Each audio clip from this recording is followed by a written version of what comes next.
નમસ્કાર ખેડૂત મિત્રો, આજે આપણે ગીરગઢડા તાલુકાના એક ગામડામાં આવ્યા છે, જ્યાં એક પ્રગતિશીલ ખેડૂતની મુલાકાતે આવ્યા છે, જેઓએ ડુંગળીનું વાવેતર કરેલું છે.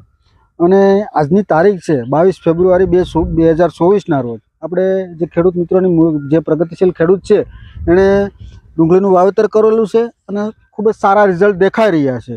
તો આપણે એની પાસેથી જ જાણીએ કે એની એક કઈ વેરાયટી વાવેલી છે અને એણે આમાં શું શું માવજત કરી અને એને આ કેવી લાગી.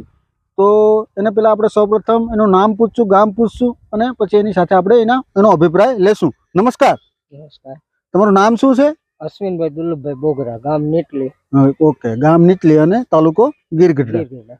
હવે તમે ડુંગળીનું વાવેતર કરેલું છે. કેટલા વીઘા ડુંગળીનું વાવેતર છે તમારે? 4.5 વીઘા. 4.5 વીઘા. હવે આ તમે કઈ ડુંગળીનું વાવેતર કરેલું છે? ધનલક્ષ્મીનું. ધનલક્ષ્મીનું ભીમા શક્તિ. આ ડુંગળીનું વાવેતર ટૂંકમાં કરેલું છે, જે ડુંગળીનું ભીમા શક્તિ. કેટલા પેકેટ લીધેલા હતા તમે? 6 પેકેટ વાવેલા છે. તો આ તમે અંદાજિત કેટલી તારીખે વાવેતર કરેલું હશે? 20/10 વાવેતર કરેલું છે અને અત્યારે આ પાક તૈયાર થવાની આરે છે ટૂંકમાં. તો તમને કેવું લાગ્યું આ બિયારણ? કેવું લાગ્યું ધનલક્ષ્મીનું ભીમા શક્તિ? આ રોગ પ્રતિકારક સારામાં છે. ઓકે. અને દવાનું ઓછું જોઈએ.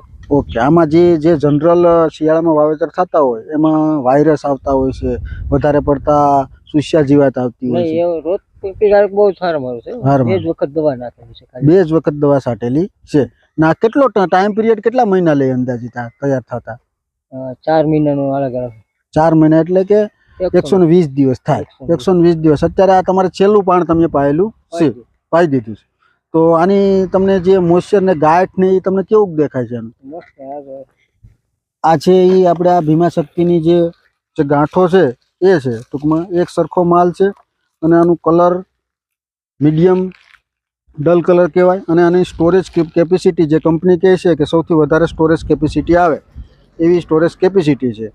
તો ખેડૂત મિત્રો, જે આપણે ખેડૂત મિત્ર છે એણે ધનલક્ષ્મીની ભીમા શક્તિ વેરાયટી વાવેલી છે અને એણે કીધું એ પ્રમાણે કે આમાં ટૂંકમાં ઓછા જ રોગ જીવાતો આવે છે.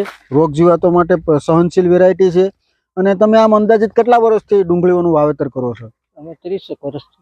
30 વર્ષ થઈ ગયા. હવે 30 વર્ષમાં તમે ઘણા પ્રકારના બિયારણ વાવેલા હશે, અલગ અલગ પ્રકારના બિયારણ વાવે. તો તમને આ બિયારણ કમ્પેરિઝનમાં કેવું લાગે છે? આમ આ હારામારું બિયારણ છે, ઓછા ખર્ચે. ઓકે. ઉત્પાદનમાં બહુ સારું છે, માલે સરખો બને છે, એક સરખી સાઈઝ બને છે. એને લીધે જે વેસ્ટેજ માલ છે એ ઓછી જવાની ભીતિ. આમાં અંદાજિત તમને કેવું ઉત્પાદન દેખાય છે અત્યારે આમાંથી? આ લગભગ 400 ને અલગ અલગ ખરું. ઓકે. એ ટૂંકમાં વીઘે કે એકરે?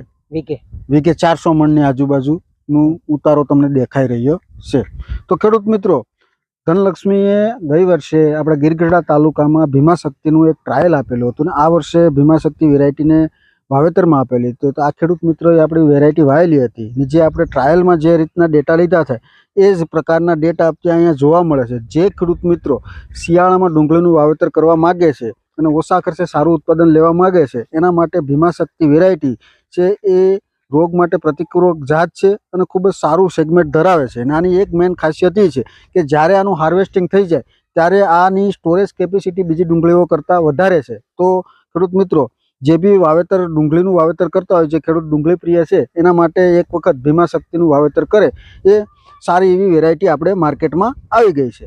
તમને કેવું આ બીજા ખેડૂતો આવતા વર્ષે આ વેરાયટીનું વાવેતર કરે તો એને લાભ મળે ખરો? સારો લાભ મળે.